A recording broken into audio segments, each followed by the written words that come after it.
বন্ধুরা, আজ আমি আপনাদের সামনে একটি কবিতা পাঠ করব।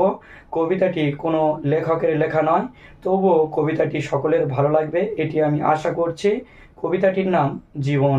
আমি এক গ্রামের ছেলে, পারি কি আর কবিতা লিখতে, তবু যা লিখে যাই তবু মনে হয় সকলের মনে যাবে স্পর্শ করে।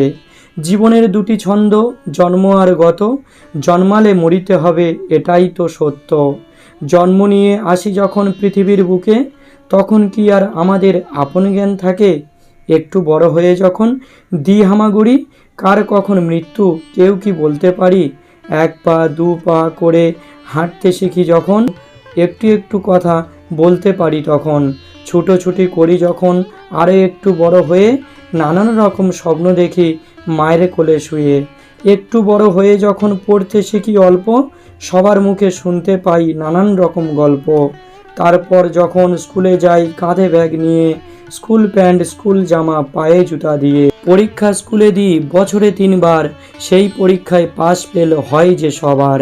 ছুটোছুটি হাঁটাহাঁটি সব হলো পার, কেউ নয় কারোর আপন সবাই সবার পর।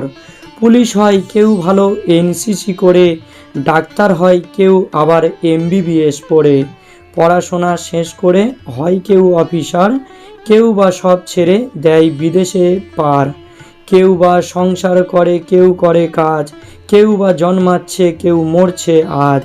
মানুষ মরণশীল লিখেছে বিধাতা, আজ আমি আসি দেখা হবে পরের কবিতায়।